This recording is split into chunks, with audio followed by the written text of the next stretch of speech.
Ooh, hello. Welcome to the Antisocial Podcast. My name is Andy Dowling, and this podcast is all about talking to people. That's right. That's my elevator pitch. Is it getting better? This is all about talking to as many people as possible. Most of them are musicians or people in the music industry, but over time that will extend and become more broad as I find more and more people to talk to, and my interests continue to get broader and broader as well. This episode, however, is a musician, surprise, surprise. This is a person by the name of James Ivanyi. James is a solo musician, a guitarist, and has released a number of releases of album and EP formats, and I'll have all the links in the show notes, but primarily an instrumental guitarist and musician. He's created some absolutely fantastic work, and you can check all that out later on down the track. This is a really cool episode, and I always say it, and I'm hell biased as always, so I'll let you guys be the judge, but I really enjoyed this, and it definitely wasn't what I was expecting. I was, to be honest, and I haven't said this to James, but he can listen to it now, so hi James. I was expecting a very much more of a strategic and planned perspective on what he was doing with his craft, and having certain paths carved out where he knew where he was going to be, what he needed to do, and had all the things mapped out in a way that he had his motives in place. Not in a bad way, but just very, very, very strategic in that sense. And what I found was far from that, and in a really good way. And I think the big thing from this, and I'll make a mention at the end of the episode once you guys have had a listen to the episode itself, James is just doing it because he loves it, and it's all coming from the heart. It's all genuine, and there's some amazing things to take away from this episode. I think anybody's a music fan, I think there's a lot that you can grab from this. But anybody out there who's a musician, I think this is one that you really need to listen to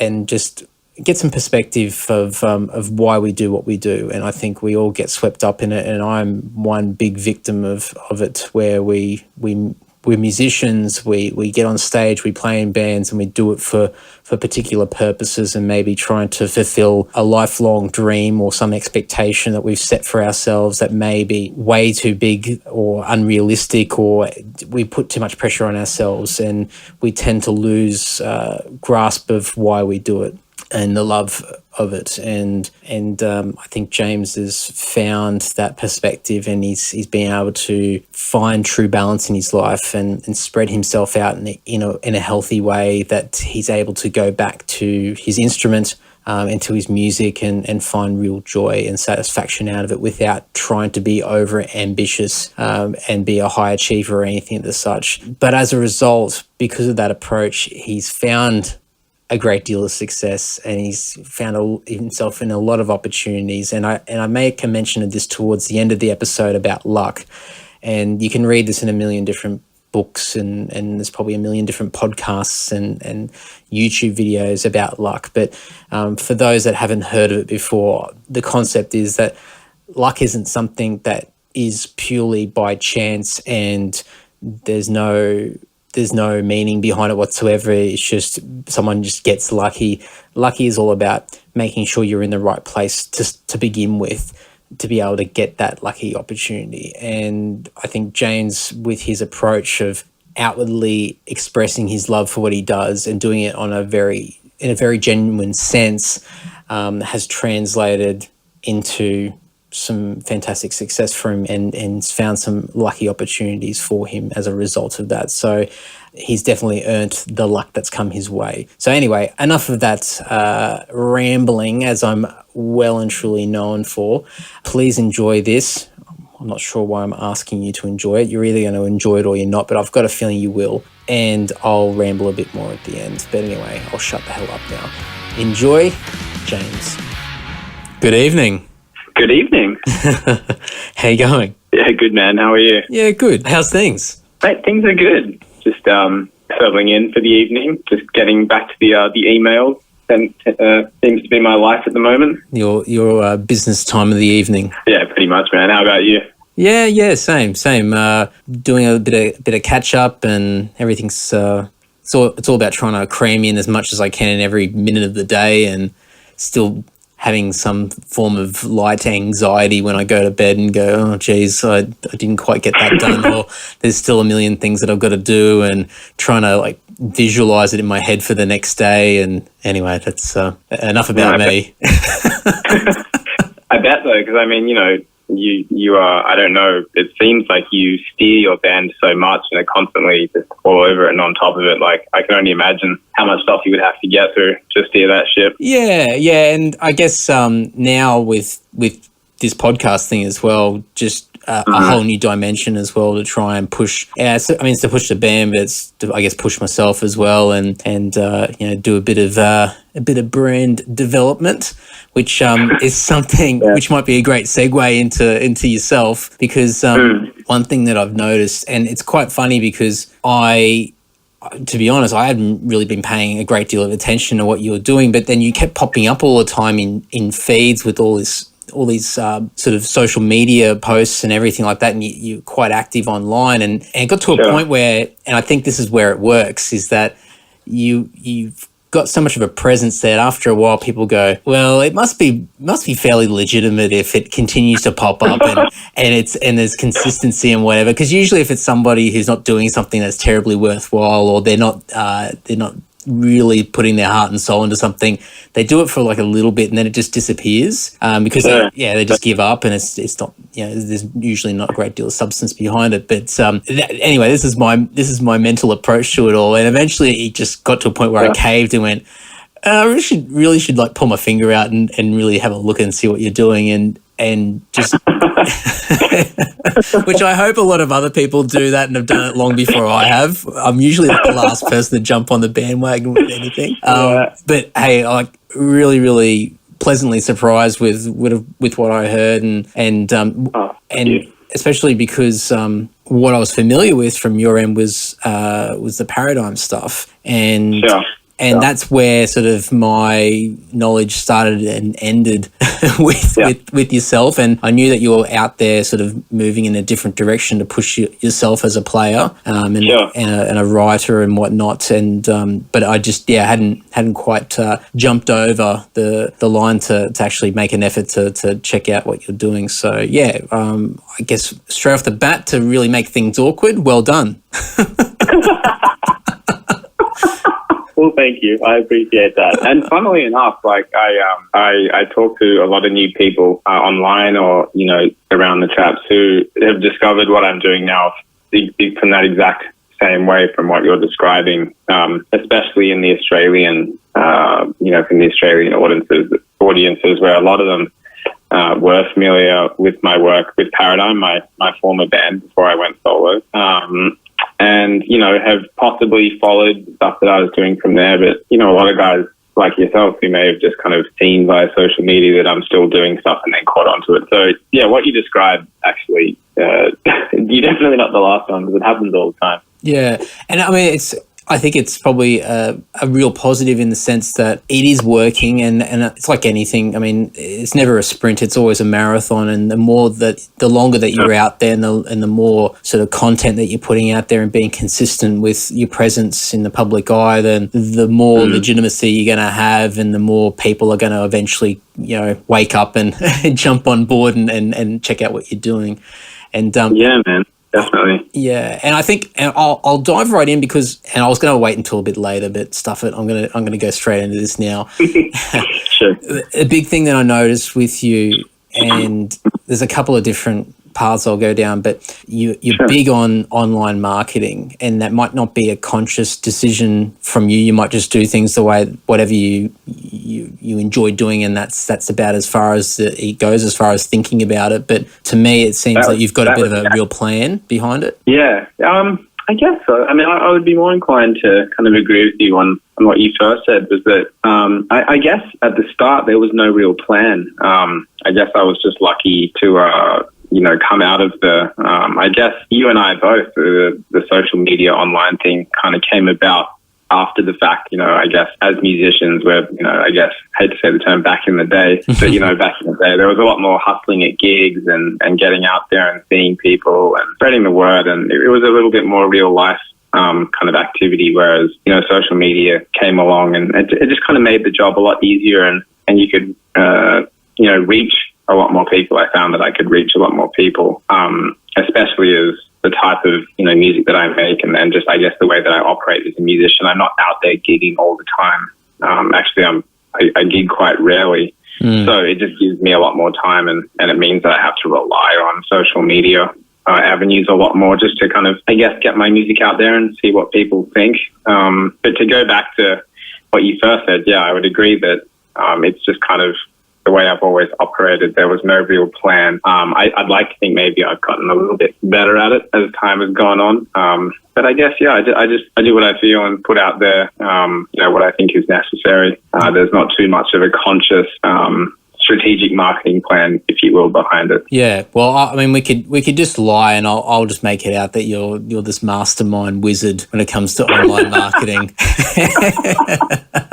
I mean, it definitely it comes across that way, and I think the reason, probably a big reason why it comes across that way, is that you're not half-assing it, and you're pretty genuine with what you're doing. So I think that sort of shines through, as opposed to somebody that, I always use this example, but the person that sends out a million different Facebook invites for really rubbish gigs that no one turns up to and then gets pissed off that no one pays attention to what they're doing.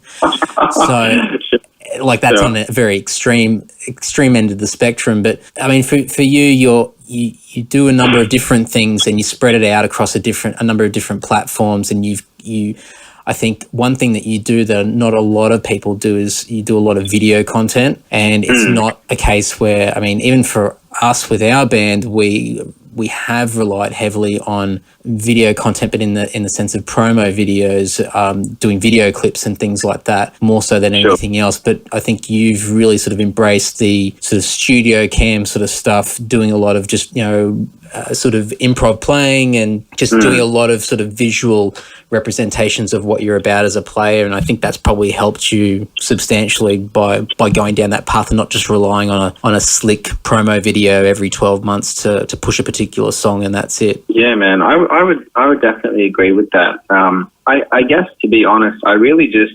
I like to put out there what I like to see. There are plenty of people, I don't know how much, you stick your head into the kind of instrumental guitar scene out there on the internet, which is, a gigantic thing. It's really its own beast. I was quite overwhelmed when I left the band type scenario and kind of started looking into the instrumental world. It's absolutely huge. And I guess in the, in the gigging and in the scene sense, it's getting much bigger and healthier as well. Even in Australia, the last few instrumental gigs that I've been to have been sold out events and really fantastic energy and fantastic vibe.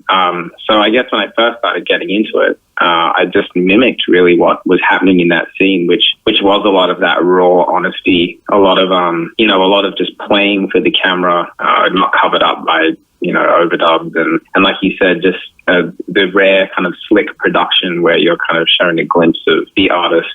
And it is weird because in a band, often a lot of bands take that approach of keeping the mystery alive and not showing too much. And as you said, there might just be the odd, slick thing every now and then.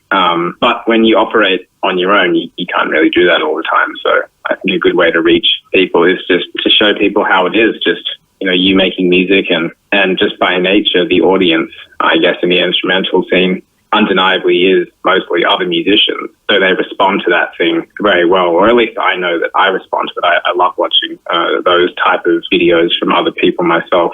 So I guess it's just giving back what I'm seeing really out there. Yeah, for sure. And I mean, I guess it's that personal touch with the listeners or viewers, where it is a bit more of a candid view on what you do as a player and a musician, as opposed to as you said before, like the bands or the artists that are trying to go for the more mysterious approach, which I guess can work in some settings depending on what type of performer you are. If you're heavily sort of leaning more on the entertainer aspect more so than the creative artist or whatnot, then sometimes those scenarios can work quite well. But I think for most part, in the way that it is these days with, online marketing and trying to push an artist in a needle in a haystack type of thing, you need to have that personal touch with people and make people feel like they're part of what's going on in front of them. Yeah, definitely. I would 100% agree with that. And I feel that from, I guess, the,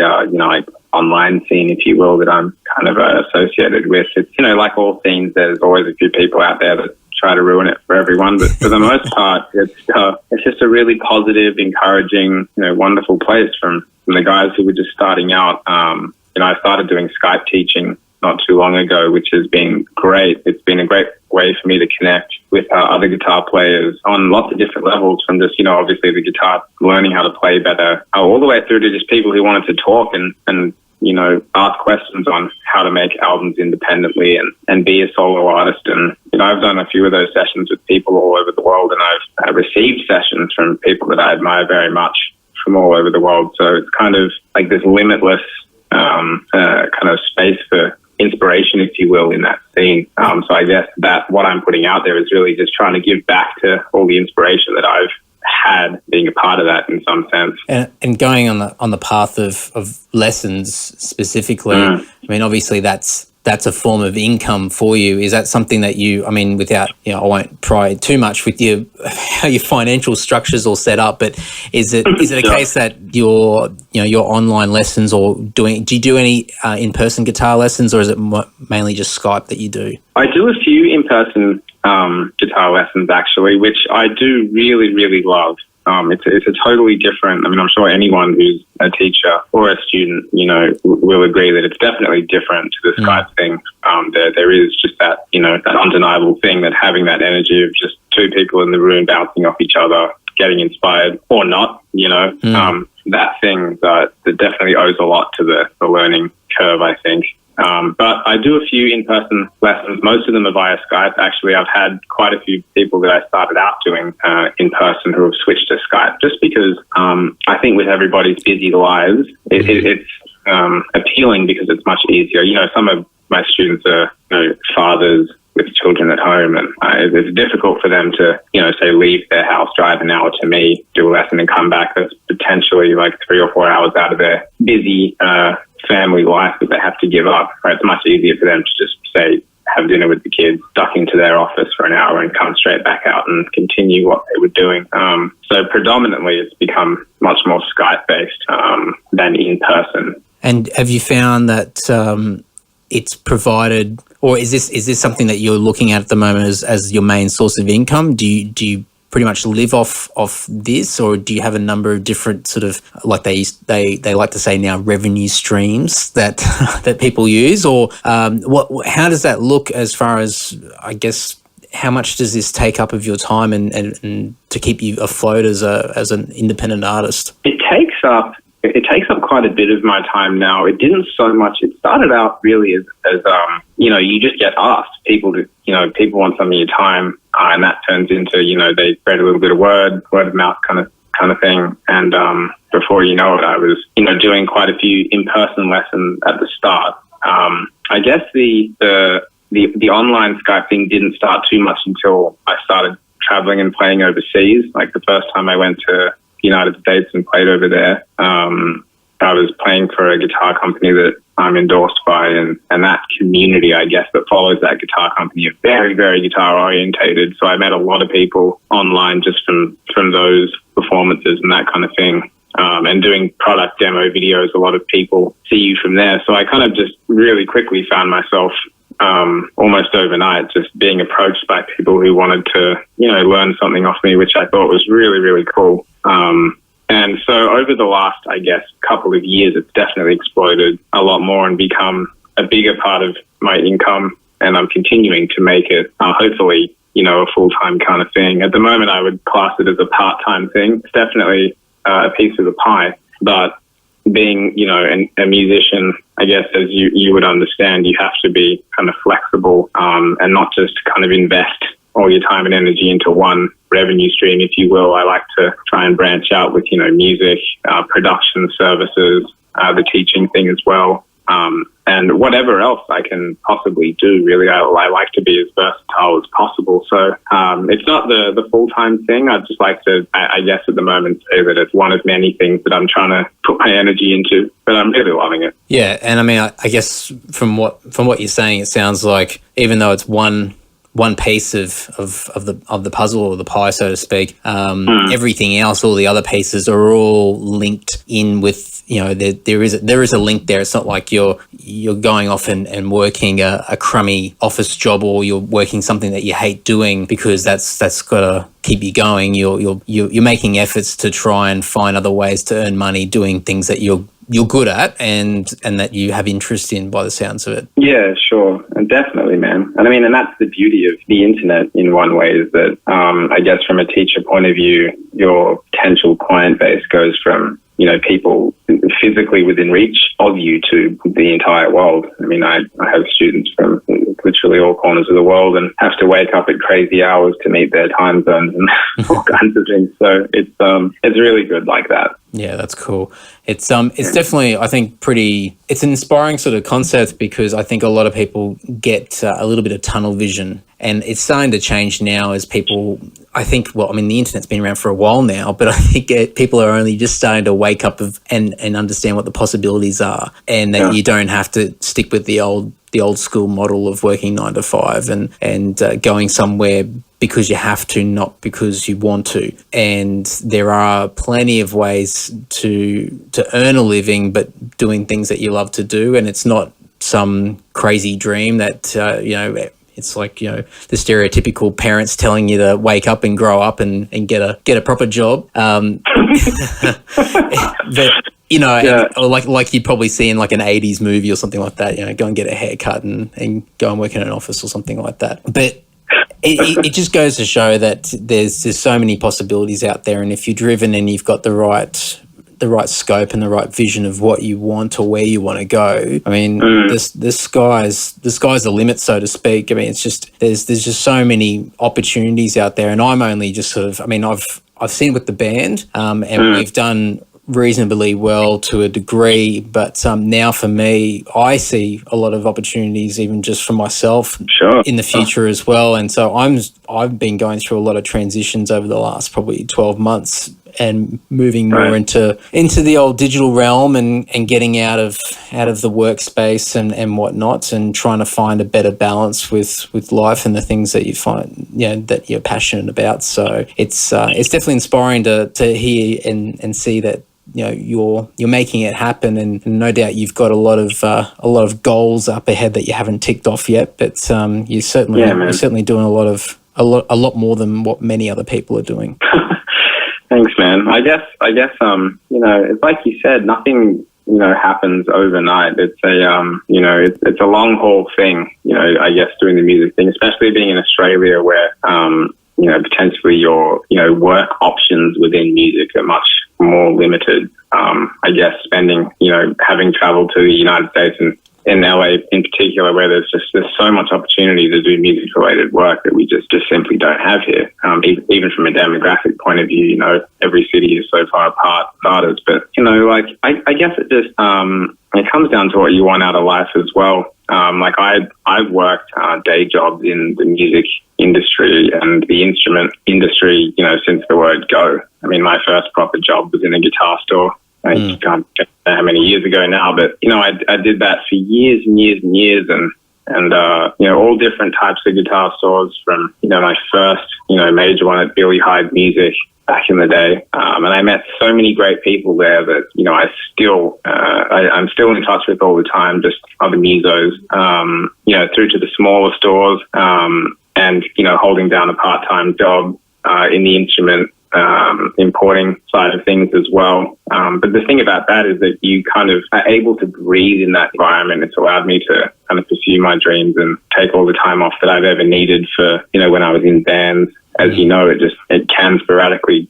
need so much time for recording and tours, and how much money has to come up front. All of those kind of things aren't really possible if you just, or at least for me anyway, they weren't possible with just focusing on things like teaching and all that kind of stuff. So for me, it's just been more about over the last couple of years finding a nice balance to be able to release music, write music, teach, make sure I've got enough money in the pocket to clear the overheads and the bills at home so I can live in an area that I like and enjoy all those kind of things in life. I guess it's been a bit of a balancing game over the last few years, which I like to think I've got a bit of an understanding of now, not too much of one thing. And I mean, it's probably safe to say that you work harder now than you probably ever have in the past as well to make sure it all happens. But I guess it's different when it's all things that align straight into your interests and they're things that you're passionate about that doesn't feel like work as much as what it may have been in the past. So you might be slogging it out and, as you said, doing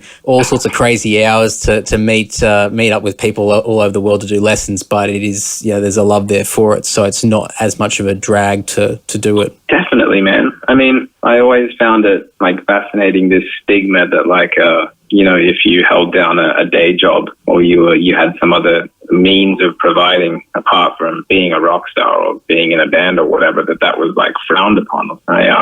I never understood that. I mean, the muso that is out there, slugging it full time in an office or, doing whatever they have to do so they can enable themselves to be a musician. I mean, I think that is a really honorable thing and something to just kind of, it makes the time that you have being a musician so much more valuable. I mean, I've certainly found that making sure that I have everything outside of music held down so I can sustain a lifestyle that I enjoy. It has made it has made all the time that I've had to do music so much more precious, and taught me not to waste any of it. Like you said, that precious time working crazy hours, staying up late to make things align.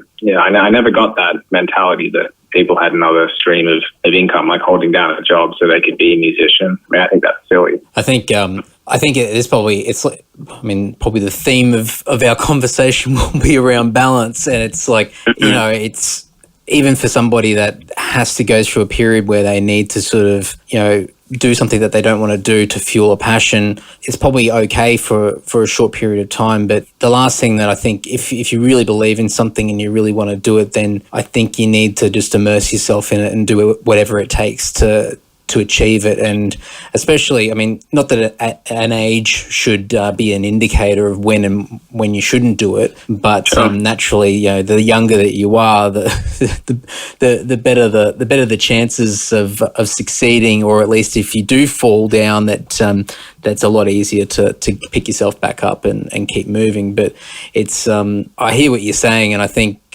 there's definitely a lot of pride in somebody who immerses themselves in their passion and takes it seriously and just goes for it. And and I mean, there's great aspects where people do remain a little bit conservative to keep themselves going and be a little bit probably strategic, but there is a difference between that and somebody who slogs themselves out from 9 to 5 all week and then is a bit of a weekend warrior and then complains that they're not getting anywhere, or they're too tired at the end of the day to do anything constructive for their passion after they clock off at 5 o'clock, and so then they wait until probably Sunday evening when they're thinking about going back to work on Monday and get pissed off that they're not getting anywhere in life. So that is real. That is real talk right there. That's certainly reflected. When I started out and I was working time, like I said, in guitar stores, and the end of the day, all you think about all day is getting home to pursue those things, and by the end of the day, you're just spent and you can't. And I do understand how some people get caught in that cycle and that it's frustrating. But I'm also a firm believer of that, a lot of these are an issue of motivation. Depending on how motivated someone is, I mean, it's frightening how much people can get done with, the hours in the day. And for me, it was just about kind of rethinking how I structured my day out. I mean, and the first thing was to, not be working full time. That was a big one, to be able to free up at least more time to be more well rested, to be a more effective musician. Mm-hmm. A lot of people will kind of get stuck, I think, in the gonna do the same thing forever approach and just hope for a different result one day. Absolutely. And I was kind of lucky, I guess, to learn early on to adapt and to change my approach, which I try to constantly do as a musician, even down to the music that I release. I try my hardest to explore new things and and take that mentality and kind of apply it to my life in terms of how I operate, and just make sure that I have, enough so that I'm happy, nothing excessive, and that my life really revolves around that I have enough time to be effective with things that I do, and not just consistently put out a lot of lukewarm stuff, which I think, is very counterproductive, and at the end of the day will just burn someone out. Yeah, definitely. Is there anything particular that has sort of got you into the right headspace, like you said, with making sure that you've got the right perspective, or identifying the right things that you want or you believe you need, or just at the very basic, just having that motivation to ensure you've got that drive there? Yeah, no, I hear what you're saying. I think for me, one of the most important, I didn't see it at the time, but one of the most important conscious decisions that I made was to kind of have my own recording means at home.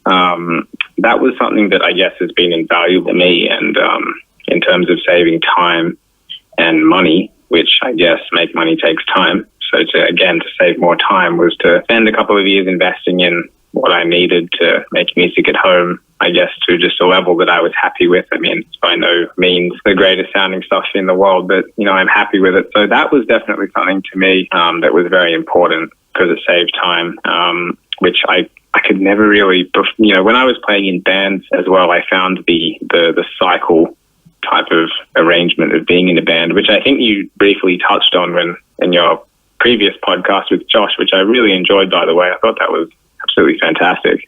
He's a super cool guy. Yeah. It was, that kind of cycle of put out an album, tour on it, try and rest for a second, do it all again, that kind of over and over process. That for me, at least personally, I found really counterproductive and I guess lukewarm. I found that to be a lukewarm approach, which is what at the end of the day kind of led me to steer away from, I guess, being in the band altogether, going back to being adaptive and wanting to try something new. That was a big step as well, just stepping away from that kind of a method of making music or being a musician, which some people are really lucky with. I guess some bands get lucky and that works for them. I think for the overwhelming majority, it's the game is constantly changing, and bands as a collective find it hard to change, and they get stuck in that, keep doing the same thing, hope for a different result kind of thing. Absolutely, yeah. So yeah, I guess for me, the other thing is that when I was in a band kind of set up, there's you have that very personal vibe, very personal relationship with people that you all tend to kind of think alike, and you have to think alike, I guess, in a band to be effective. But it's really tough when that thinking is counterproductive, I guess, and you can't see it because you're constantly, the fact is constantly, driven that things have got to be a certain way and we've got to do this. And a lot of the time things are kind of out of your control. You've just got to go with the current. So for me to kind of break off from that and just set my own current and find a nice balance in life that didn't revolve 24/7 around music, which, I don't know how it is for you or a lot of other people. When I was playing in a band at that level, which that touring, releasing albums that you hope are received on an international standard, that kind of level, it's so consuming. It just consumed my whole life. And I found that I was constantly operating in a kind of drained state. So for me to take back some life and get into things like actually making time for my girlfriend and recently surfing and motorbike riding, and really being aware of dividing up the pie so it's not just music all the time. I mean, a lot of people probably think that for me it's just one even portion of my life, I guess, but because I have so much joy and inspiration from other things now and not band and music all the time, that at least my time with music is much healthier and hopefully a bit more effective. 100% agree with what you're saying. And I mean, just with your personal page and the pictures that you put up through Instagram and whatnot, Sure. you show that balance that you've got, and I don't think you don't do it intentionally, because I think if you did it intentionally, everyone would see through it straight away. But you convey a feeling that you do have that balance and that you really sort of embrace life, and you're not the starving musician that is wallowing and complaining about how nobody's paying attention or how the music industry sucks and how no one's buying CDs anymore, no one's coming to shows, and the usual dribble that shows up in conversation, especially on social media. So you've done it without making a conscious effort to do it, but you demonstrate that you're out there, and the focus is not just music, and music's obviously a massive part, but you do show that there are other aspects of your life that are important, and you appear on the outside anyway to really sort of embrace it all and enjoy yourself, which is cool. And what you said before about I guess that sort of, I'm not sure, I might be completely paraphrasing here, but that overwhelming sort of pressure of being in a band and going through those cycles and having the hopes and aspirations of having or receiving acceptance from a wider community, especially when you're looking on the global stage from being in a band, and having to have a collective of people all trying to be on the same page mentally to ensure that you're all aligned with what you're after. And it's absolutely taxing. It's insane. And in some cases it can be absolutely perfect and it can work well and those bands become quite successful. But even in cases where bands are successful, there is still a lot of stress and a lot of pressure put on individuals in the band. And I certainly know that.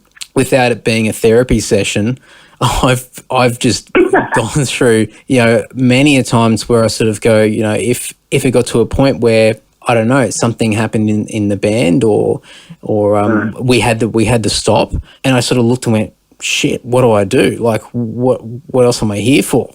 And as soon as I started thinking about that, I just realized, okay, this is where I need to take a step back and look and see what the important things are in life, and finding, it wasn't so much finding the passions or the other things, but just going back and actually making some effort to go back and rediscover all the other things that I love to do, and still putting importance in the band in my circumstance, but just balancing it out and spreading it out so I'm not putting so much mental pressure on myself for one thing and one thing only, like putting all the eggs in one basket. Oh man, I hear you. And the funny thing was, I hate to speak, or at least touch on the negative points of playing in bands, because there were plenty of amazing times, and I would never have it any other way, because, it taught me so much about, working with other people and that whole environment and the scene as well, I guess,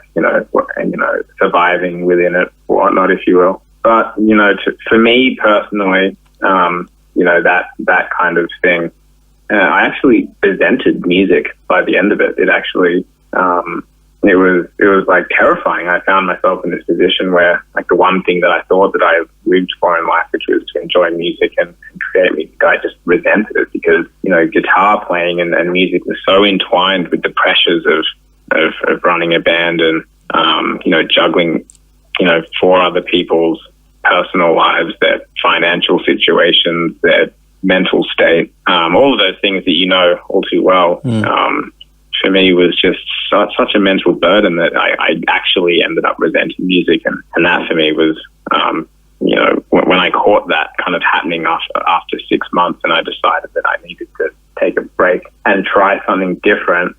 It was only really then that not only did I kind of discover why I play guitar and why I like making music, but I learned to enjoy it again. And from that, I learned to actually open my eyes to all of life around me and actually enjoy all the small things. It kind of, all things in my life at that period were clouded by the drive to succeed in music. And it wasn't until I turned that around and learned to what it was that I actually liked about music, which was just making it. It was that simple. I really just enjoy making it. Everything else doesn't really matter. So once I kind of figured that out again, that, right, the one thing I love doing is just making it. I don't care if anyone likes it or if I just chuck this out there and nothing ever happens with it. I don't care. As long as I, make it into old age, strumming my acoustic on a stool and just keep making it, I know that deep down that makes me happy. And anything beyond that is really just a bonus. So once I got into that mind state, I was able to really just kind of treat life that way as well, and just enjoy all the small things from, like I said, to the ocean, to bike riding, my partner, my family. So many things improved with that kind of reset of my model of operating, which was definitely a big point for me. And that all started when I left being in bands and just went out on my own with the sole intention of just making a little bit of music and sharing it with some buddies online and seeing if anyone liked it. And 3 years ago, that was 3 years ago now, and I'm still doing that. And it's just kind of taken off from there. It's quite a strange thing. I didn't plan on being a solo artist or anything like that. It's just kind of kept going. Well, I might touch on that really quickly. How did you? What was the thought process behind becoming, quote, a solo artist and breaking through any potential egotistical stereotypes of naming your music and putting your name directly against the music itself, as opposed to calling it a unique name that's not directly attached to you? Because I know that I think I notice it a lot more in the States, and I think and I've got a lot of American listeners here, so I've got to be very careful with the way I explain things. But I think a lot of Americans don't have an issue with, I shouldn't use the word big noting, but being very confident in themselves. And if they believe in something and they do have that confidence, then there's no reluctance to be subtle about it. They, if they believe something, they'll put it out there, and that can work very well. And in other cases, it can backfire as well. But I think in our culture in Australia, there's definitely that tall poppy syndrome, and there's anybody who tries to put their head above the rest is usually, people attempt to cut them down.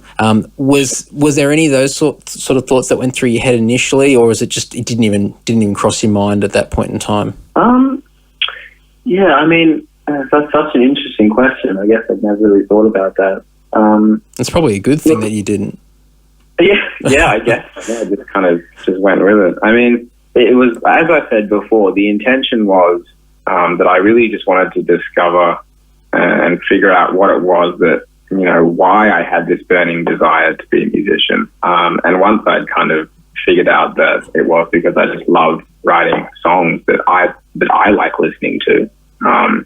Everything else is an afterthought and a bonus, to be honest with you. And I think that's such a big part of the band thing was that, obviously you write stuff that you dig and, you have to believe in it, but there's a huge kind of undertone of that you want it to be, you want people to respond to it. So in some way, you're not doing it fully for yourself.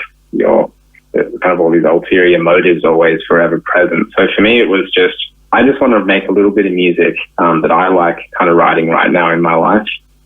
It doesn't have to be genre specific or to appease to any kind of audience. I just want to make it and stick my name on it, put it out there on the internet and see if anyone digs it. And, that was really about as innocent as it was. There was no, I'm going to set out and, be my own name and all that kind of stuff. And I did that. And, I was just completely blown away by the response. And that, I guess to my standards, it was received really, really well. And, I never thought that it would do anything, honestly. I mean, who thinks that they're going to write some music in their bedroom and stick it out there and anything's going to happen? I mean, it just wasn't about that. I was sitting there, playing acoustic into a microphone with, a violin player that I'd met once before at a gig in the city somewhere. And that was the vibe of the project, really. Roxana, who's an awesome violin player. She's in Germany, I think now, where she's from. I met her at a gig one night, and that was just my whole headspace at the time. I wasn't in bands. I just wanted to make music with people. I just wanted to enjoy music for what it was. That innocent feeling again of when you would listen to music with your mates, when it was new and it just, it just affected you deep down. I'd lost that and I started to get it back again when I started this kind of approach of making music. And that's what it was. I mean, that's how my whole first album was. I just kind of reached out to people to, hey, do you want to just, no pressure or anything, do you want to just make some music together? And, I worked with Roxana, who was a complete stranger to me at the time, who, there was a language barrier there and it was really, really fun. All the way to, asking Christian Wensner, who's, the former guitar player in Necrophagist, who heard some of the stuff that I was doing, who was in on the project and Francesco Artisato from All Shall Perish, his band now W is super cool. And I just kind of found myself working with all these really great people from all around the world with no other motive except to just like have fun playing our instruments together. And that's really just how it started. And I had this collection of songs that I put out there. And that was really just how it started, and it just kind of blew up from there. I guess to expand on that, it was around that time that I was traveling to the United States for the first time, and the guitar company, Sir Guitars, the guitar that I was playing at the time, I owned one. They contacted me and asked if I'd like to come out to their factory and meet the team and possibly, shoot some demo videos. And, as you can imagine, the kid from Sydney in his bedroom with no plan, like that completely took me by surprise and was a little bit of a guitar childhood dream, if you will. And so, I got to go out there and as I said, kind of vaguely before, I shot some demo videos when I was in Lake Elsinore in California out there. And one of those videos went, pretty viral by the standards of, online guitar demo videos. And it just kind of rocketed after that, I guess. And I had a little bit more confidence in that process of making music, if you will. And it was around that time that I started thinking about doing it again. And my eyes were open to this whole scene that was there in terms of instrumental, guitar-driven music and all the players in it and the whole thing. And that's kind of how it started, to answer your question. And you may have just briefly mentioned this, but how did this, is it Sir? Sir, like a Sir. Yeah, okay, yeah. So how did they approach you? How did they find you? Do you know? Yeah, so I was starting to put a little bit of music out there, like as we discussed right at the beginning of this conversation, of, the raw kind of phone footage of playing songs to the camera in my much more simple home studio back then. And just kind of uploading that to the internet. And, I had a YouTube account. I just opened up a YouTube account. And, I guess it was just the luck of the draw that one of the guys there saw that I was using their instruments and putting out the music, which I guess they responded to. And someone over there was keeping an eye on me. I don't know who it was. But they obviously saw that I was going to be in the United States and pretty much jumped on me once they found that out and kind of insisted that I came and saw them, which I did. My friend Mike Avename, who's a Sydney drummer who now lives in LA, kindly took me out there the first time, and that's kind of how it started, I guess. That's cool. And I have the majority of the opportunities that have come, because I know you've been out, every year for the last few years out to the US? Yeah. I've been out, quite a few times, maybe 4 times. Didn't go this year, but the last 4 times before that. Yeah, and have the majority of the opportunities that have stemmed from the US have sort of come from the guys at Sir initially? Has that sort of stemmed from there, or have there been other sort of connections that you've been able to build on the side that don't necessarily have a link to those guys? I think you would be correct to assume that like the majority of opportunities probably stemmed from that. There's no doubt that, before my relationship with them, I was just another guy, playing guitar in his bedroom, which I still am. Right now I'm sitting in my bedroom with my guitar, I guess the only difference is that I was just got lucky. And I got to be associated with an international company who has some other very notable high-profile guitar players. So I guess I've just been fortunate enough to be able to meet these people in person and form friendships and, reach much wider audiences than I guess I ever would have if I'd have just been in Australia, behind my computer doing the occasional gig. Definitely. The American music market and industry is so healthy and so pumping to actually be over there and contributing to that whole thing definitely made a huge difference for me, like no doubt. Yeah, and I think, making the mention of sort of just having some initial videos up there and having a bit of luck. It might be luck, but the luck wouldn't have been there in the first place if you hadn't at least made the first few steps to put something out there in the first place anyway, regardless. So you definitely aligned yourself in a position where at least there's an opportunity for people to discover who you are and what you do. So you're probably, whether you may not have had any sort of initial plans as you mentioned before, but you made sure that you're in a position where people could discover what you're up to and what you were doing. And I think one thing I wanted to touch on really quickly, and we probably would go off on a massive tangent, and I'll try not to get my rant on about it, but Sure. You're representing a reputable company, and you've been in that right place, right time, but you've earned it at the same time. You're obviously getting highlighted by this company for a number of reasons. And what I've seen it over the last 10 or so years, but I've seen it a lot more probably recently, where it appears to be, and it's probably shifting back in the other direction now, but it has for a while appeared to be very easy for artists to get endorsements, whether it be guitars or strings or whatever it might be, or cymbals and skins and anything and everything. And it's almost got to a point with some people that I've seen examples of where it's more of a thing of an entitlement and something that they're taken for granted, and lost the concept of what an endorsement's all about.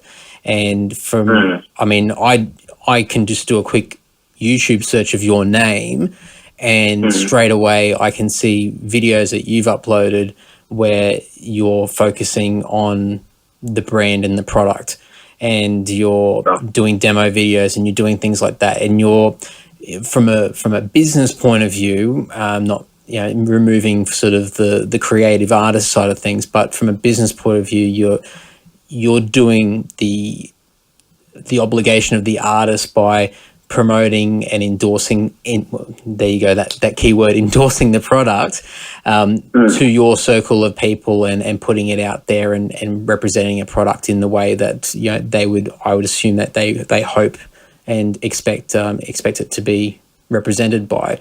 And there's a number of people out there that receive a product and don't do anything with it,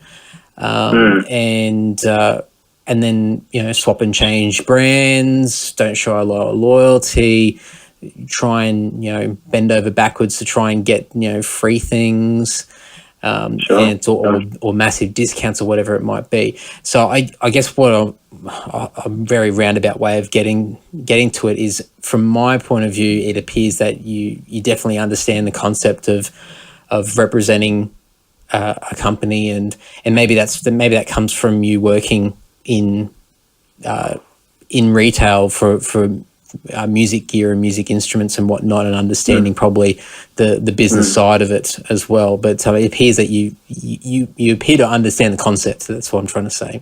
Sure. No, I think I get exactly what you're saying. And I guess to address that, the endorsement thing for me was always just such a mystery. Before I had any endorsement of any kind, guitar companies and brands and NAMM and all of that world was just, they were just pictures in Guitar World that I would, go and read at the newsagent because I didn't have any money to buy magazines as a kid. But it was just this super distant world. So I guess in a roundabout way, the way that I treat my endorsements is with the highest respect, because it still blows my mind today that I'm able to work with such companies, and that they would have faith in me and believe in what I do enough to promote what I do. I promote what they're all about, and it was never about, and it's never been about getting free things, which is what, not all, but as you said, a lot that seems to be the kind of the mentality behind getting the endorsement scenario going with people in Australia. And a lot of people just don't understand, how it works. I think that's, just there's still some mystery about it. And like you said, the perception is that it looks so easy for people to have endorsements. And, you see this band in the other and, this film clip or whatever. And there's just companies' logos everywhere. And it looks like everyone's endorsed by someone and this and that. Or at least people put out the perception that they are. But in Australia, those kind of like tier A or, highest order of endorsement level things are really, really rare because, all the brands in Australia are represented generally by distribution companies. That's right. And, so people have to go to distribution companies to get some kind of support from the brand. And at the end of the day, a distribution company is a business. They have to, turn a profit like anyone else. So the type of endorsement is very different. In that point of view, I don't know how beneficial that type of endorsement is. If people are seeking, a discount and they get that from that, and that's great. But, I wasn't really ever interested in a discount. I was more just interested in building a friendship with someone, who makes something that I perceive to be a piece of magic, like an amplifier or a guitar. To me, it's still just magical things. I have no idea how they work. Well, I guess I do, but, they do, and it's exciting to me still. When I was starting out, when I was working it really hard, going back to my music store days, they were selling a brand of amplifier called MI Audio or MI Amplification. I don't know if you've heard of them. They do a lot of X pedals and stuff. So, through that medium, I was able to meet Michael Ibrahim, the guy who started the company and makes all the gadgets. And him and I kind of formed a friendship, I guess, that extended well beyond guitar store days out into the real world. And even today, and, we traveled to America together and have done so many things. And I guess being his friend and seeing what goes into a company, the level of blood, sweat, and tears, I learned very early on that, to approach a company or to be approached by a company was a really, really big deal. Considering that, these are people's livelihoods on the other side. And it's not just a big name that's going to get you somewhere. It's someone else's passion, making the instrument that you play, which is your passion. So I kind of, through that experience, learned that it was very much so a two-way street. And that you're really only going to get out of an endorsement what you can offer to an endorsement, if you get what I'm saying. Yeah, absolutely. So I guess being able to work with companies directly, all of whom the ones that I work with are based in the United States, one of them is in Canada. There's real friendships there. There are phone calls and Skype calls and chats with the bros, if you will. And there's just a huge amount of respect, I guess, that I have for them because, the kind of, I guess, endorsement scenario that I have is so uncommon for a kid in Sydney that I just have such an enormous respect for it that I try to do as much as I can to thank those guys for believing in me in whatever roundabout way I can do, which is really just best represent them and tie it into what I do. So that's kind of, I guess, where that perception comes from. But, if you were to see me, demonstrating the gear, it comes from a place of passion, not from any kind of obligation or anything like that. I'm so happy and so honored to be able to, if you get what I mean. Yeah, absolutely. And I mean, that pretty much ties in with everything else you do, and the way that you conduct yourself is that you do something because you want to do it and because it means something, and you're not doing it for any other sort of I shouldn't say ulterior motive, because we all have, and you mentioned that before as well, but you're doing it from a genuine spot, and you're doing something because you want to do it, not because you have to do it or because you're trying to be strategic or anything as such. And because when you're mentioning just that sort of relationship that you've formed with people in the industry and people that are leading great businesses out there, and this is me, sometimes I think it's a bad habit of mine, but I am quite strategic at times, and I will think along the lines of motives and whatnot, and not to be not to be in a malicious way or anything like that, but I always sort of strategize and try and work out the optimal way of trying to get to the next page or the next step or whatever it might be. And the thing that I thought of when you were mentioning all those relationships that you have, I thought you're a master networker. You that's exactly what networking is, and that's perfect. But I assume, but then what stopped me is that I don't think, and you can correct me if I'm wrong, you don't do it with the intention of trying to network. You're doing it because, as you said before, with representing a brand, you want to be associated with something that you enjoy and you feel passionate about and you genuinely enjoy. And that's like building those relationships with people. It's not so much networking from a strategic point of view. It's just that's a bonus that comes off the fact that you've got a genuine approach. Yeah, definitely, man. And I mean, I can totally see how it would appear that way. And I guess networking, it is the word to use. But I guess for a lot of people, they struggle with it because it's really hard to do that kind of networking online. I guess I've been lucky enough to be at the source in the hometowns of, I guess, where these people are based, and being able to have a face-to-face friendship and a real life,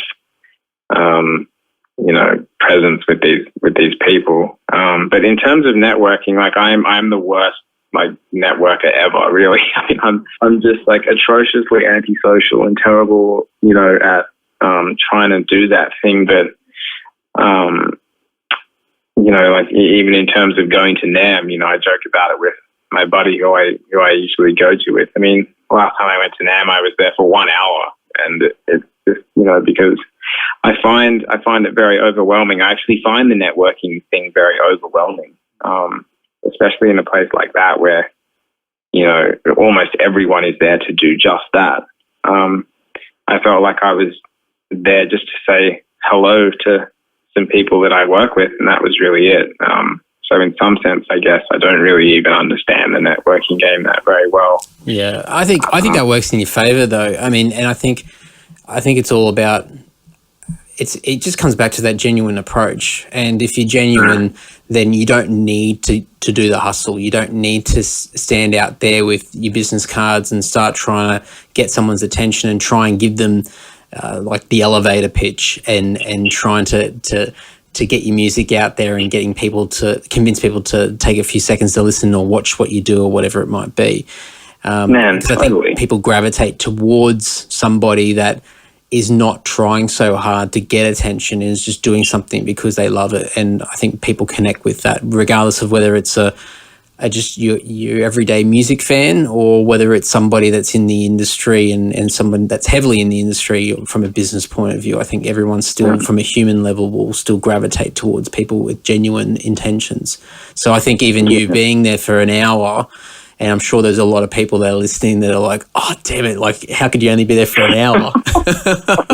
That's terrible, I know. Yeah, but you probably served the purpose of what your intention, like what you need to do, and that's it. And I think people will. I mean, when I look at it online from my perspective, and I see that you go over there, I don't know you're there for an hour. I just look at it and go, shit, you must be doing something right. Far out, like you're going over there and you're ticking all the boxes and you're doing great things. And I think that's part of it. And I think when you're over there on ground level and you're talking to the right people and you're saying hello and whatnot, I think you'll be able to command your own attention just by doing your thing and just doing it the way that you feel comfortable doing it. Because as you said before, a lot of these types of events across all industries are about hustle, and it's about trying to pull people aside, and it's trying to get someone's attention and trying to pitch something in a couple of seconds to try and get someone's attention. And it's just such a fabricated, forced social situation where everybody's, I wouldn't say, it's not a case all the time, but it's almost like this two-faced thing where you're being nice to somebody because you want something from them. and everybody's got an intention of why they're talking to somebody else, and nobody's sort of, for the most part anyway, most people aren't relaxed and just enjoying people's company. It's more of a case of, I'm here for a purpose. I've got to push a product. I've got to push a concept or whatever it is. I've got to try and get people involved and on board with whatever I'm trying to push. And that sort of, I think it creates that stress. It creates that pressure, and it doesn't become genuine anymore. So yeah, I think it'll work in your favor. Oh, well, thanks. I mean, and you're right. I mean, and people repel other people when they feel that, that pressure there. I totally get what you're saying. I guess I used to have all these expectations back in the day of what I thought was going to happen and what I wanted to happen. And it was at that turning point of when I decided to just make music on my own for the fun of just making music. I also let go of all the expectations at the same time. I thought, if I'm able to just earn enough money to, be able to pay the rent for my apartment, have my music gizmos in, and just continue to, put music out there for hopefully my friends to enjoy, then that's enough. That'd be cool. And, I certainly didn't expect to be, doing it, 3 years later now, and have, been flown around, the world and representing all these companies that I just absolutely love, and doing all this crazy kind of dream stuff, if you will. At least it was for me growing up. So I guess letting go of those expectations, there just is no pressure. There was no pressure, I guess. And, perhaps that translated onto the people that I work with in the industry, is that there's no expectations, there's no huge pressure. It's all passionate. I feel their passion, and, safe to say I'm fortunate enough that they recognize mine, and we just want to be mates, which I guess to the outside world is the endorsement, but I guess to me and those guys, we're just mates. That's cool. It's all about enjoying the journey. Yeah, totally, man. And like you said, in that kind of game, in the music game, where everybody sees being associated with companies as a ticket to bigger and better things, it's really, really intense. And Americans are very intense, at least from my experience, as an Australian who, spends the weekend at Bondi Beach. People in LA, I guess at the NAMM show, are super, super intense, and everyone's trying to hustle, and everyone's trying to squeeze something and talking really loud. And, I've had people contact me via the internet and being like, hey man, how have you had all these crazy opportunities? Like, you're just like a guy from Australia who, like, you're not even in a band, and like in a really kind of condescending kind of way. How is that even possible? It's a really good question. And I actually asked some friends of mine, and in America, and they were like, man, it's also because you're kind of exotic. In terms of it, you're from a faraway land. I mean, I never even thought of it like that. That, Australia is this mysterious faraway land for a lot of those people. And there may be some merit in working with someone who isn't just like down the road in Hollywood like every other person. You know what I mean? Yeah, absolutely. But I think just your approach to the entire thing, where you've got that perfect balance of just not trying to overachieve or trying to this sense of panic to try and reach a particular goal or milestone or anything like that. It's just, I'm enjoying what I do, and when things come along, I'll seize an opportunity. But otherwise, as long as I'm happy and I'm fulfilling my own needs and wants and whatnot, then that's all that matters. And I think that's probably an additional tick in your box when it comes to people that find you intriguing and gravitate towards your music. And I think by the persona that you put out there, that sort of complements the music that you put out, because people will start to, without getting too woo-woo, try and get that try and get that vibe about something. Like now, and this will sound really funny, but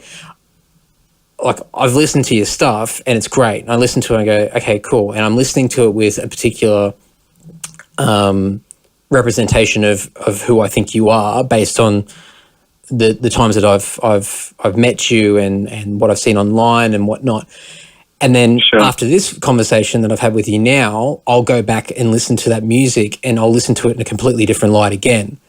And if anything, I'll probably appreciate it even more because of what we've discussed and getting a better understanding of what your perspective is on life and where it all comes from and whatnot. So, and I think that's what other people will get from it and probably get from it already by, watching your videos and seeing everything online and getting that sort of that vibe, man, from you. If that makes sense. Like it's not just listening to the songs itself. It's everything that's created around it, and I think you have a persona that further amplifies your music in a positive direction. Oh well, man, I can't even thank you for how kind that is to hear, and everybody's really listening now, going, "Oh, geez, shut the fuck up."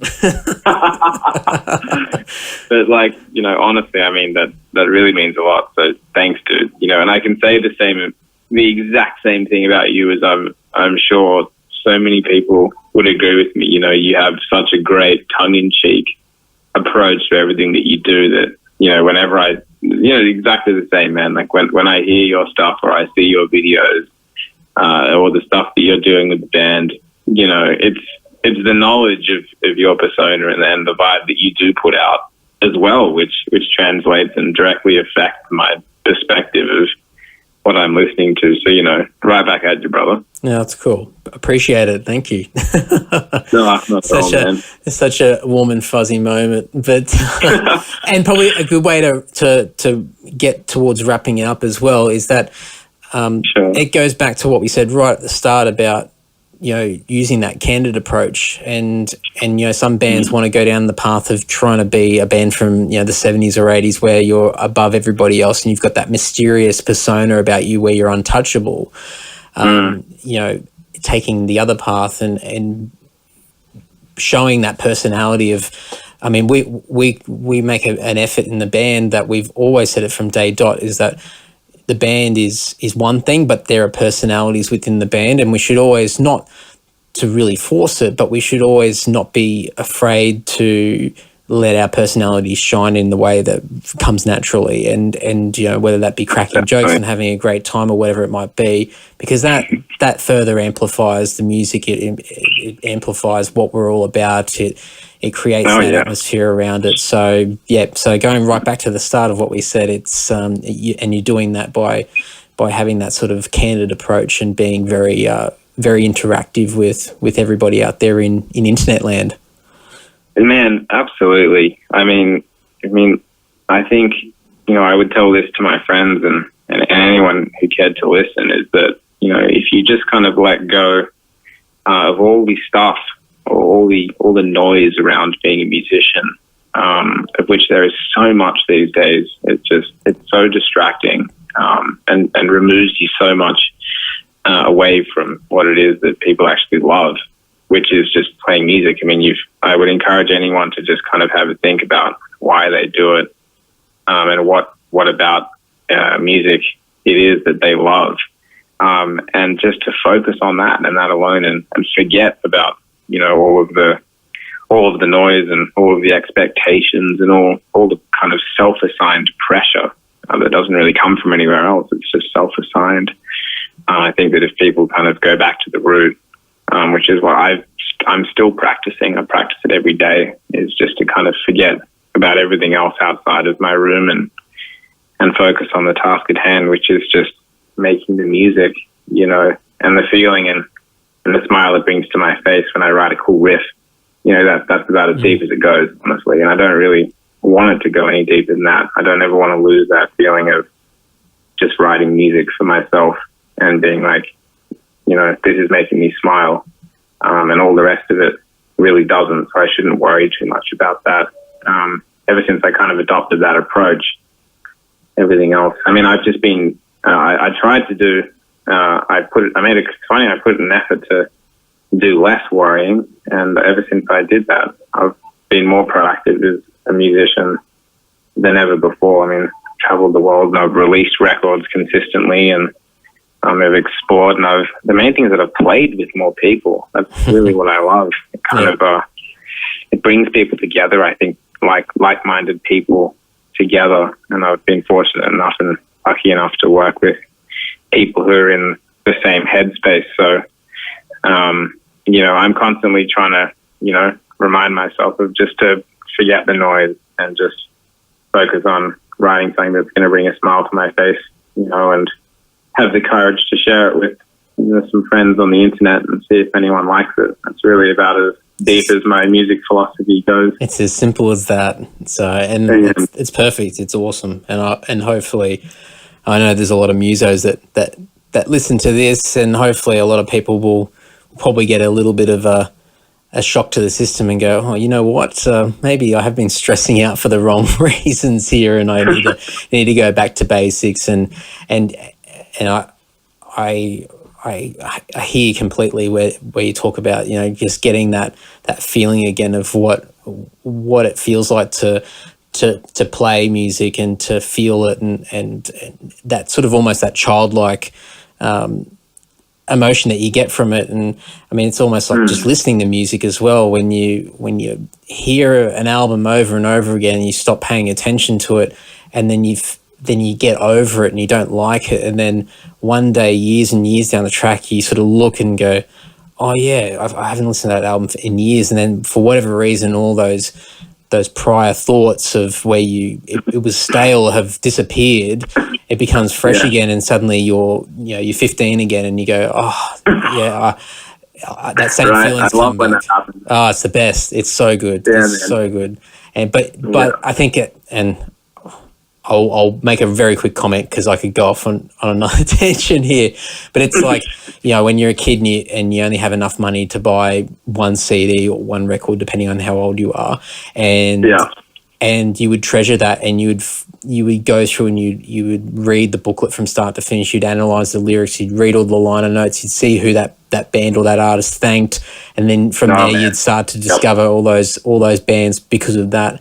But then it got to the point where you start working, you get a bit more money, then you start buying 5 CDs at one time, or you start buying 10, or then when the whole MP3 started coming in and people started just downloading music for free, and they're just downloading in bulk and not really sort of listening to stuff, and 30 seconds in it's boring, I'll skip the track or whatever it might be, and you lose all that feeling around music. So I think that's probably another thing that people can sort of tie in with that. If someone's listening that's not a musician, no doubt they'll definitely be able to relate to that feeling as a listener of music, and trying to go back and recapture that energy that you can get from hearing just an amazing song or an amazing album. Yes, man, exactly. I mean, totally. That is the perfect analogy, I guess, for someone who isn't a musician to revisit those innocent feelings. And I mean, that's at the end of the day why you get into it. And just to quickly touch on what you said, I think people that have that mentality, that innocent joy of making music, I'm a really big believer that translates directly into the music, and the end user, in a subconscious way picks up on that. I know that when I listen to music, it affects me in one of two ways. It either hits me in that the music I'm listening to is very purpose driven, which I don't respond to as well. And other times I listen to music and I really hear the innocent joy of whoever's making that music. And as you said, with having personalities and people's mindsets kind of translate through, that you can't do any wrong with that. Absolutely. Yeah. Nailed it. Yeah. Okay, one last thing, because it's getting late and you've probably got a bunch of things to do, and I probably should sleep at some stage. Speaking of like awesome sounds and things that sort of really sort of strike a nerve, and this will sound very cheesy, but there's there's more to it. Your new EP that's coming out soon, which will probably be out by the time this podcast comes out. So that's due out on the 13th of April. Is that right? Correct. Yeah. And that'll be on Bandcamp. So for anyone's listening, I'll put all the links up so people can find all that. Thank you. But you've got a teaser track that you've put up, one song from it. Now that's A Fatal Eminence. Is that correct? Is that the song off the top of my head? Yeah, that was the single that I put out. Yeah. Yeah, I put that out about a week ago, yeah. Yeah. So am I correct in saying that you've got an oboe playing in that song? Well, it's actually, if you're referring to the middle section, it's actually a sax. It is a sax? Oh, because the only thing I thought of, and this is just me embarrassing myself considerably, is I just freaked out and went, oh, it's like Icehouse. Fantastic. Oh, yes. And I was just thinking, oh, it must be an oboe. It has to be an oboe. But it sounds so cool because it came out of nowhere. There's quite a few twists and turns in the song itself, and for anyone listening, I'll put the link up for it because it's really, really cool. But that when that section kicked in, my ears just pricked up and I went, whoa, yes, because I've always just pestered Tim and the guys about putting an oboe in there or a sax or somewhere in one of our songs, but we could never work out a way to do it without it sounding like completely alien to the style of music that we do. But man, I would love to hear that in a Lord song. That would be outrageous. Outrageous, that'd be the perfect word. Outrageous indeed. Maybe that can be a goal of mine, is that I need to actually learn how to play sax. I always wanted to when I was a kid and never got to, so maybe I need to fulfill that inner urge. Yeah, and I'll do a debut sax solo on the next Lord album. Man, I await that. Awesome. All right, man. Well, I'm going to let you go. I've got to put all the links up and people can check everything out, and just thanks so much, man. Really appreciate it. Thank you very much, team. Appreciate it. I rambled on far too much at times, as I'm known for, and I'll try not to do it too much now. I think it goes without saying that James is an absolutely incredible individual, and there was a lot of man love towards the end of that, so apologies for anybody that started to feel a little bit awkward. But it's just fantastic to see, and for me that was just such a refreshing conversation to have with James, and I think it sort of brought me back to earth a little bit and sort of made me rethink about all the things that I do and the pressure that I put on myself to achieve certain things, and it was really cool, and there's a lot of things that I got out of it, so hopefully you all got something out of it as well. I'll put all the links on indysocial.net, put contact details for James. Please, as with all of my guests, if you do enjoy the conversation, leave some comments on the Facebook page, leave some comments on the YouTube video, on iTunes, or even better still, contact James and all of the guests directly to let them know that you enjoyed what they had to say. It means a lot to me. It means a lot to the guests as well, because they're all taking time out of their lives to have a chat and to pass on some stories and views and where they've come from, and it's just, a lot of this stuff is priceless. So please, if you feel inclined to reach out, definitely do so, and I'll put all those links in the show notes on indysocial.net, so you can jump over there and have a look through what's there to offer. I'll put a link to, or a few links to his music as well, to James's music, and by the time this episode comes out, I would assume that the new EP has now been released via his Bandcamp page, and that's The Usurper. So his new EP.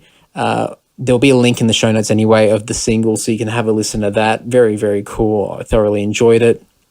And please, if you enjoy the music, go and buy it. Very reasonably priced, and it'll mean a lot to James as well.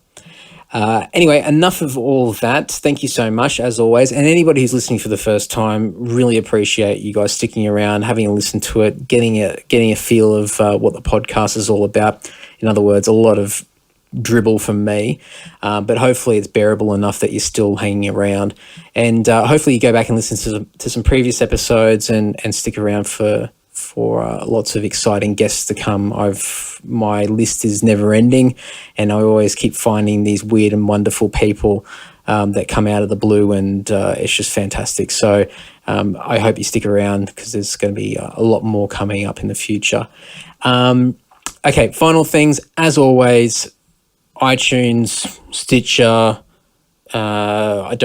Omni, more than likely. I've been having some issues with Omni for whatever reason. It's not picking up the podcast feed, and I'm having a few user-friendly issues with that. So if I can get that working properly, then that's fine. Otherwise, I might end up removing it down the track. If anyone from Omni is listening to this, then please reply to my emails and hopefully be okay. If anybody actually is a frequent Omni user, I'd love to hear from you. I know that there are people that listen to it because I can see the stats, so that's great.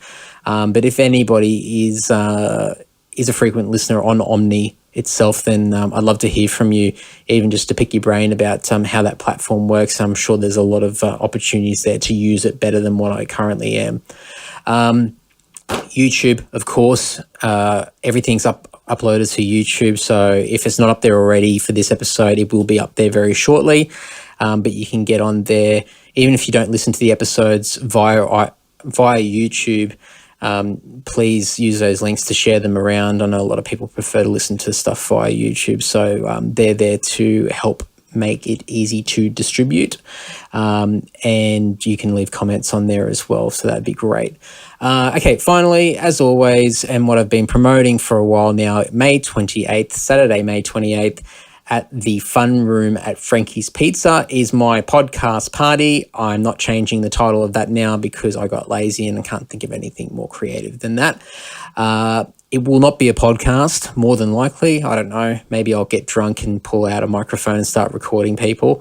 And it could be just a bunch of dribble for an episode. That could be an idea.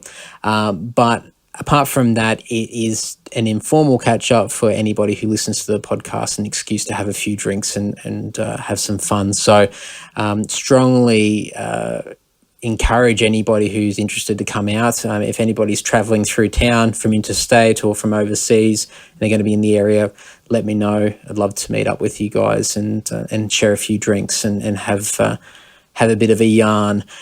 So that will be from 6 p.m, Saturday, May 28th. Jordan from Frankie's has let us use the fun room privately for 3 hours before they open up to the public at 9 o'clock. So from 6 till 9, we'll have that room to ourselves. Frankie's opens from 4, so if you want to get down there early and get a few little pre-drinks in, you can definitely do so. I might go down there a little bit earlier myself. And yeah, it should be fun. And if this goes well, actually, even if it doesn't go well, I'm still going to have fun because I'm going to drink some alcohol and enjoy myself. But I'll probably do this every so often.